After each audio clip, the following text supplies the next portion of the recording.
Okay, तो अब हम स्टार्ट करते हैं टाइप्स ऑफ पार्टनरशिप। अब पार्टनर्स के टाइप्स और पार्टनरशिप के टाइप में काफी डिफरेंस होता है और कुछ लोग इसे बहुत सेम समझते हैं, which is not same at all. Partnership मतलब जो रिलेशनशिप है पार्टनर्स के बीच में वो कैसा है, उसके बेसिस पे टाइप्स ऑफ पार्टनरशिप बनेंगी। और पार्टनर्स तो अलग हो गए कि भाई ऐसे ऐसे टाइप्स के पार्टनर्स होते हैं, तो आप दोनों टर्म्स में कंफ्यूज नहीं होगे। अब टाइप्स ऑफ पार्टनरशिप के लिए अगर आपको एक सबसे इजीएस्ट वे आपके पास हो, दैट इज चार्ट। लॉ है या कोई भी थ्योरी एग्जाम है, आप जितने ज्यादा चार्ट्स के थ्रू कंसेप्ट्स को समझते हैं, तो बहुत ज्यादा टाइम तक आपको लर्न रहता है, कंसेप्चुअल क्लैरिटी आती है, प्लस मार्क्स भी अच्छे आते हैं, तो you should prefer charts. Okay, types of partnership की कैटेगराइजेशन दो है। एक है विद रिगार्ड टू ड्यूरेशन कि पार्टनरशिप कितने टाइम तक चलने वाली है, और एक है with regard to extent of business कि आपका बिजनेस का एक्सटेंट क्या है।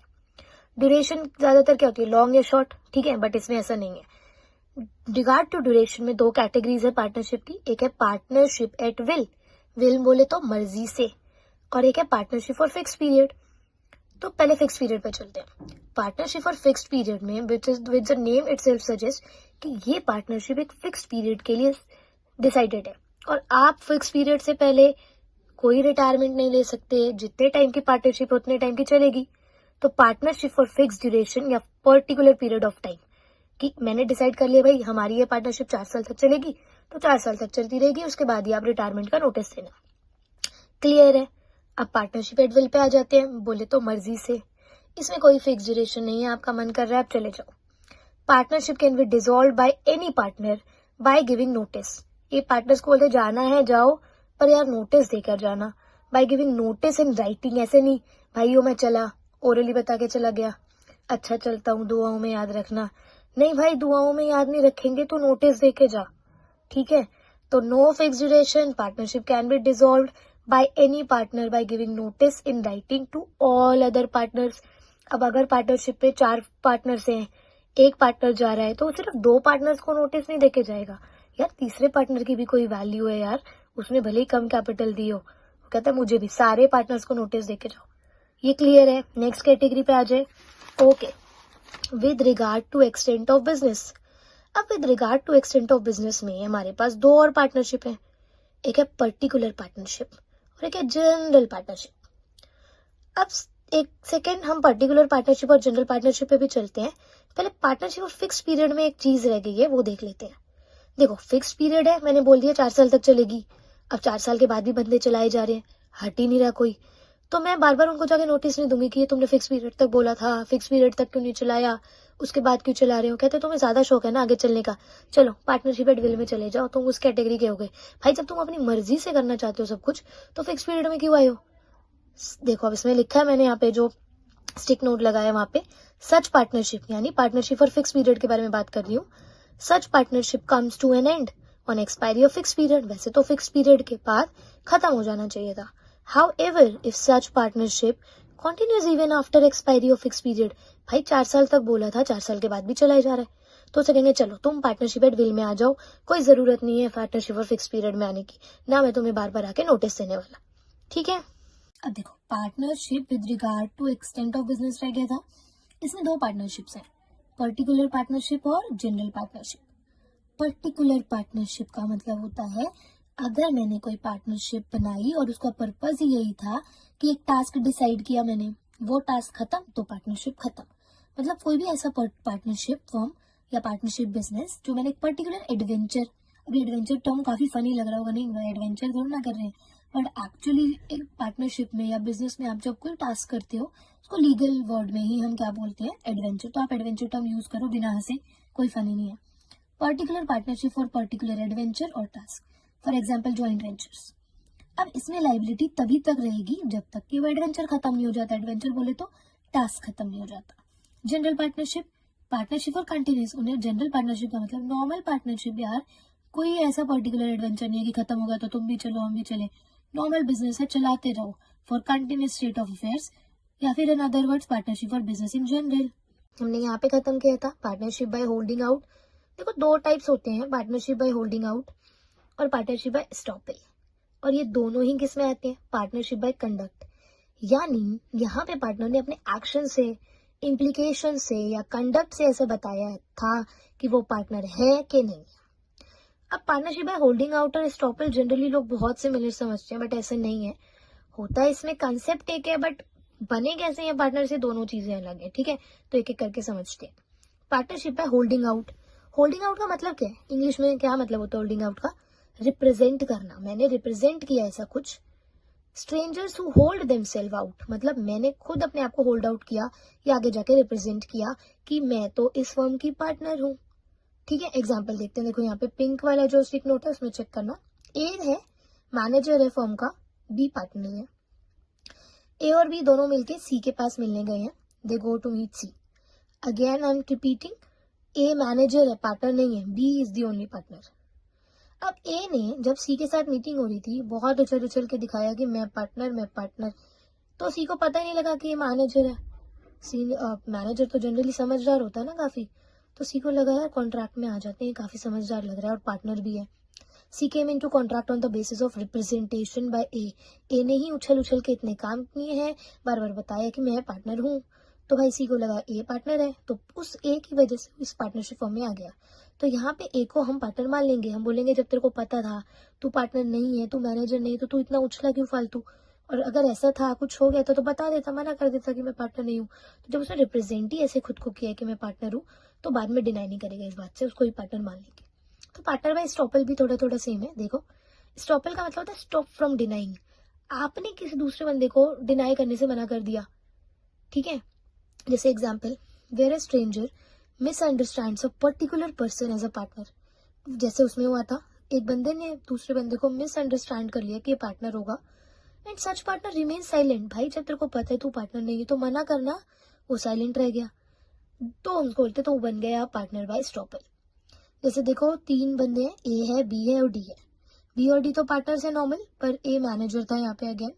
सी ने पूछा बी और डी को, इज ए और पार्टनर, ए आपका पार्टनर है? बी एंड डी ने तो सोचा ठीक है इसका नाम यूज करते। बी ने बोला हाँ हाँ हमारा पार्टनर है। ए को पता है ना वो पार्टनर नहीं है, ए को पता है मैनेजर, उसने बोला, ए ने कुछ नहीं बोला, वो बुद्धू सा चुप बैठ गया।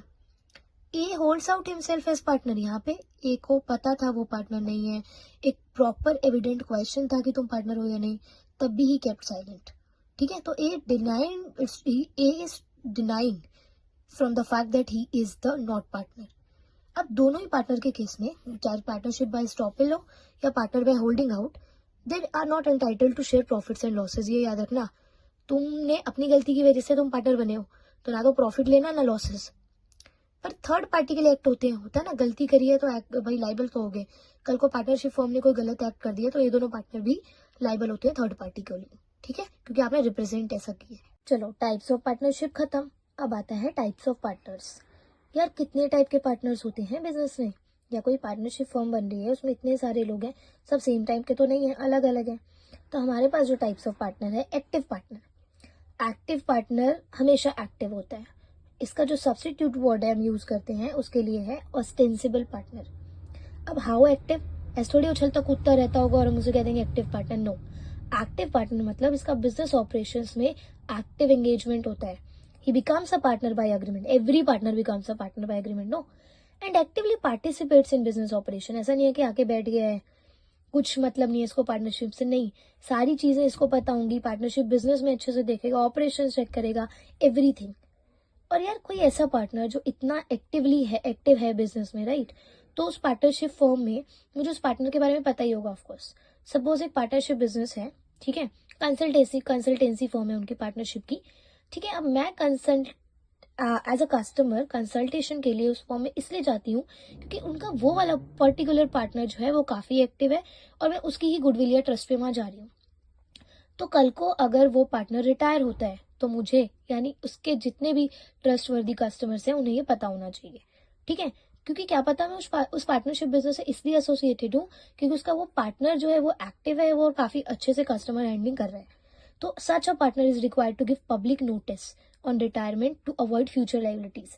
How is avoiding future liability in such a case, मतलब by giving a public notice how come is avoiding his liabilities. अब क्या है, सपोज एक कस्टमर है, ठीक है, वो उस पार्टनरशिप बिजनेस से उसी पर्टिकुलर पार्टनर की वजह से एसोसिएटेड था और कल को वो पार्टनर अचानक से चला जाता है और मुझे इस बारे में बीइंग अ कस्टमर कुछ नहीं पता। मैं स्टिल उस पार्टनरशिप फर्म के पास जाती हूँ, ठीक है, और उनके साथ डीलिंग्स कर रही हूँ उसी पार्टनर के बेस पे, ठीक है। तो कल को ऐसा ना हो कि उसने नोटिस नहीं दिया और मैं उसको जाके लाइबल कर दूं कि यार तुमने नोटिस ही नहीं दिया था, मुझे पता ही नहीं था, ठीक है। तो ये जो अगर कोई थर्ड पार्टी ने एक्ट किया है या पार्टनरशिप फॉर्म ने ऐसे एक्ट किया तो तुम्हें भी लाइबल कर दे, मतलब कोई भी गलत एक्शन लिया है तो तुम्हें भी ना लाइबल कर देना। तो आप अपनी लाइबिलिटीज को ऑब्जेक्ट करने के लिए पहले ये नोटिस दे दो। अब स्लीपिंग पार्टनर सोता रहता है हमेशा, या डॉर्मेंट पार्टनर भी बोलते हैं इसको। He becomes a partner by agreement. I already told, no, every partner becomes a partner by agreement ना. He doesn't actively participates in business operation. वो बोलता है मेरे को क्या है, मेरे को कुछ नहीं करने का है, मैं इधर आऊंगा और खाली बैठूंगा, इसको कुछ नहीं करना बिजनेस ऑपरेशन में। पर प्रॉफिट जरूर लेगा ये बंदा। उसने बोलेगा मैं सोने आता हूँ ना, मैं यहाँ एक्चुअली ऐसा मतलब बंदा सोने आता है, मतलब इतना एक्टिव नहीं है। कह रहा है यार मैं बिजनेस ऑपरेशन में भी पार्ट नहीं लूंगा, अग्रीमेंट से पार्टनर भी बनूंगा, पर प्रॉफिट्स जरूर लूंगा। तो अच्छा प्रॉफिट लेगा तो भाई लॉसेस भी लेने पड़ेंगे। कहते चलो ठीक है लॉसेस भी ले लूंगा। तो ये प्रॉफिट्स और लॉसेस दोनों ही शेयर करता है। अब ऐसा पार्टनर आए जाए कस्टमर को क्या, तो हम बोलते हैं इसको पब्लिक नोटिस देने की कोई जरूरत नहीं है। अब है नॉमिनल पार्टनर, सुना होगा नॉमिनल पार्टनर, पढ़ा नहीं तो सुना भी नहीं होगा, तो अभी सुन लो। देखो नॉमिनल पार्टनर क्या होता है, एक ऐसा पार्टनर जिसने फर्म को सिर्फ अपना नेम यूज करने के लिए दे रखा है। अब ऐसा थोड़ी ना मैं किसी का भी नेम उठा के यूज करूंगी, of course this name should be reputed enough to use, no, okay. और इसका फर्म में कोई ढेले का इंटरेस्ट नहीं है तुम्हारी फर्म में, इसने बस तुम्हारी फर्म को नाम दे रखा है और उस नाम के बदले अपनी फीस चार्ज करता है, सिंपल। इसको आपके फर्म में कोई भी इंटरेस्ट नहीं है। अब इतना अमीर बंदा होगा ना ये, ऑफकोर्स अगर इसका नेम रेप्यूटेड है और फीस तो ले ही रहे तुमसे, तो प्रॉफिट्स क्यों लेगा और लॉसेस से इसको क्या मतलब। जब बिजनेस में इंटरेस्ट नहीं ले रहा, इंटरेस्ट तो लोग स्लीपिंग पार्टनर भी नहीं लेता, बट उसको प्रॉफिट्स चाहिए। अब प्रॉफिट चाहिए तो हम उसको लॉसेस भी लेने को कहते हैं, बट यहाँ पे क्यों नहीं ले रहे हम उसको, प्रॉफिट नहीं दे रहे, लॉसेस भी नहीं, क्यों? क्योंकि यार वो ऑलरेडी नेम दे रहा है तुम्हारी फर्म को, उसके लिए फीस चार्ज कर रहा है वो, तो उसको प्रॉफिट्स का शेयर नहीं दो। अब वो प्रॉफिट्स का शेयर नहीं ले रहा ना, तो लॉसेस भी नहीं लेगा, क्योंकि वैसे भी उसको तुम्हारे बिजनेस फर्म में ढेले का इंटरेस्ट है नहीं। He doesn't participate in business operation. ये ने नाम दे रखा है इसने तुम्हें अपना यूज करने के लिए, ये से तुम्हारे बिजनेस ऑपरेशन से कोई भी मतलब नहीं है। He is liable to third party for all the assets of firm. अगर बिजनेस पार्टनरशिप फर्म ने कोई गलत एक्ट किया है तो ये लाइबल होगा। मतलब नाम दे रहे हो, रिस्क पे फीस भी तो ले रहा है ना, तो रिस्क भी लेना पड़ेगा। लॉसेस नहीं ले रहा तो रिस्क तो ले कम से कम। तो इसका छोटा सा रिस्क होता है कि कल को पार्टनरशिप फर्म ने कोई गलत एक्ट किया, ठीक है, तो ये भी लाइबल हो जाता है, ये भी जेल में जाके चक्की पीसेगा। अब पार्टनर्स इन प्रॉफिट ओनली, अपने को क्या है, अपने को तो बस पैसे से मतलब है, तो पार्टनर्स इन प्रॉफिट ओनली का ऐसा कंसेप्ट होता है कुछ। He share profits but not bear losses. Profit ले लेगा बट लॉस नहीं देगा भाई, लॉस में कोई शेयर नहीं है। But liable to third parties for all acts. Again risk तो लेना पड़ेगा ना अगर प्रॉफिट ले रहा है तो। Partnership bye holding out. Holding out का मतलब होता है रिप्रेजेंट करना। Okay, now comes the incoming partner. Incoming partner मतलब जो पार्टनर आ रहा है, नया पार्टनर जो पार्टनरशिप फॉर्म में एडमिट हो रहा है, उसे हम बोलते हैं इनकमिंग पार्टनर। आउटगोइंग बोले तो जाने वाला।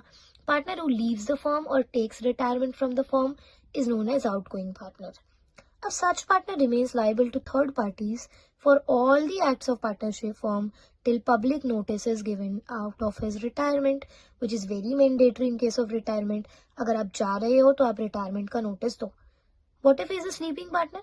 अगर वो स्लीपिंग पार्टनर है तो नोटिस दे ना दे, ना दे, राइट? बताया था स्लीपिंग पार्टनर को नोटिस देने की कोई जरूरत नहीं है, तुम आओ जाओ हमें कोई मतलब नहीं, ना आपके आने की खुशी ना आपका जाने का गम। आओ तो वेलकम, ना आओ तो भीड़ कम। सब पार्टनर, अगर किसी पार्टनर ने अपना पार्टनर बना लिया तो उसको बोलेंगे sub partner. Partner agrees to share his profits in the firm with a third person, that third person is called sub partner. अब वो सब पार्टनर आपने अपनी मर्जी से बनाया ना, तो हम उसको लाइबल नहीं करेंगे कभी भी थर्ड पार्टीज में, ठीक है?